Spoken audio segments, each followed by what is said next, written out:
Assalamualaikum warahmatullahi wabarakatuh. Halo guys, apa kabar? Jumpa lagi bersama saya, Resiani Saputri, NIM 1886-206063. Saya mahasiswa dari Universitas Pahlawan Tuanku Tambusai Bangkinang Riau, program studi guru sekolah dasar kelas 6B. Nah, video ini saya buat untuk memenuhi tugas kuliah saya ujian tengah semester dengan mata kuliah kebijakan dan problematika pendidikan dasar dengan dosen pengampunya Bapak Dr. Ramdan Witarsa MPD. Mari kita lihat ya videonya. Nah, sebelum itu jangan lupa di like dan di subscribe ya. Ditunggu. Sebelum saya menjelaskan tentang materi yang akan saya sampaikan, saya akan menjelaskan terlebih dahulu apa itu kebijakan dan apa itu problematika. Sekarang kita bahas dulu apa itu kebijakan.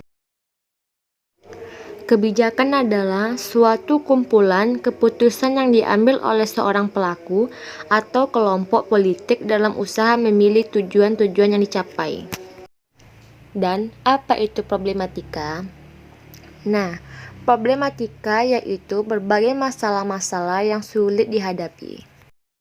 Jadi, mata kuliah kebijakan problematika pendidikan dasar ini sangat penting kita pelajari di program studi guru sekolah dasar, yang mana masalah-masalah yang akan kita hadapi sebagai calon guru akan terus berkembang sesuai dengan perubahannya zaman. Dan sesuai dengan buku yang akan saya jelaskan nantinya mengenai manajemen mutu kepemimpinan pendidikan. Nah, mari kita lihat ya video penjelasan dari saya. Selamat menyaksikan. Nah, baiklah, saya akan menjelaskan buku ini, yang mana buku ini berjudul Manajemen Mutu Kepemimpinan Pendidikan, yang ditulis oleh Tony Bush dan Marden Coleman. Nah, buku ini tahun 2012. Nah, dari buku ini terdapat 8 bab pembahasan, dan saya akan membahas di bab ke-8 tentang memanage strategi perubahan. Nah, sebelum saya menjelaskan lebih lanjut, saya akan membahas terlebih dahulu judulnya kan tadi memanage perubahan strategi. Nah, kita tahu dulu ini apa itu memanage, apa itu perubahan, dan apa itu strategi. Nah, memanage adalah segala cara atau mengatur, mengendalikan, atau mengelola. Itu adalah memanage. Sedangkan perubahan adalah suatu fenomena yang timbul dalam proses perubahan kehidupan manusia atau peradaban manusia. Sedangkan strategi adalah segala cara yang akan dilakukan untuk mencapai tujuan. Nah, memanage perubahan strategi adalah mengatur perencanaan untuk membantu organisasi mencapai suatu tujuan.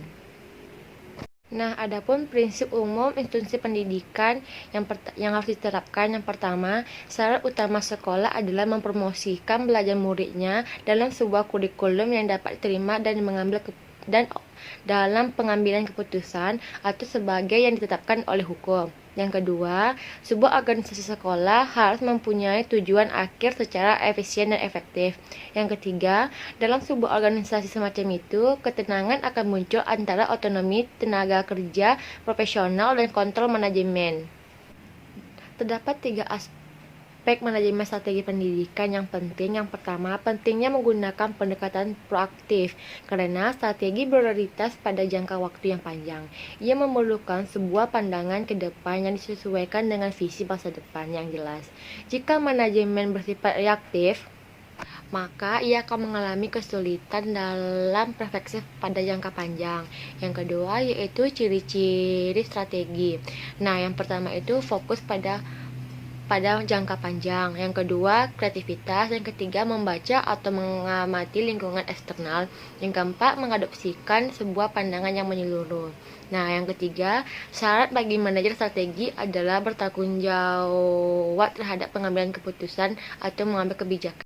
Nah, dari buku ini menegaskan bahwa perubahan merupakan hal terpenting dari manajemen kepemimpinan. Seperti yang telah dijelaskan sebelumnya, bahwa perubahan pendidikan yang diupayakan oleh pemerintah di banyak negara berpengaruh positif bagi pertumbuhan ekonomi. Dalam beberapa kasus, tidak semua perubahan-perubahan ini dikaitkan dengan pengenalan manajemen terhadap organisasi pendidikan. Di sebagian besar negara terdapat suatu kecenderungan terhadap akuntabilitas yang dikaitkan dengan infeksi dan atau bentuk-bentuk evaluasi eksternal lainnya. Perubahan juga bisa muncul dari inovasi internal yang didasarkan pada perspektif strategi sebagaimana yang dibicarakan dalam buku ini. Membangun visi dan misi sama halnya dengan memperkenalkan ide-ide baru, kecuali beberapa kasus yang berkaitan dengan instruksi-instruksi. Penekanan pada self-management akan meningkatkan kontrol terhadap sekolah dan memberikan potensi kepada kepala sekolah untuk mengalami perubahan internal secara terus-menerus. Perubahan, baik yang bersumber dari internal maupun eksternal organisasi merupakan suatu hal yang tidak dapat diletakkan dan memerlukan suatu periode tertentu agar stabil. Nah, tidak ada perubahan berarti tidak ada pilihan. Menurut Lambi, tahun 1998 halaman 191, menurut Lambi, perubahan muncul dari berbagai sumber-sumber beraneka ragam. Semua bertujuan agar bertahan dalam lingkungan kompetitif yang terus-menerus meningkat. Perubahan bisa berasal dari eksternal maupun internal. Oleh karena itu, memerlukan manajemen pimpinan perlu menciptakan suasana strategi dan proses memungkinkan adanya ide-ide baru yang bisa diterima dan diimplementasikan demi kepentingan pelajar dan siswa. Pemimpin juga dituntut bisa menentukan prioritas serta memiliki ide-ide bagaimana memunculkan inisiatif baru.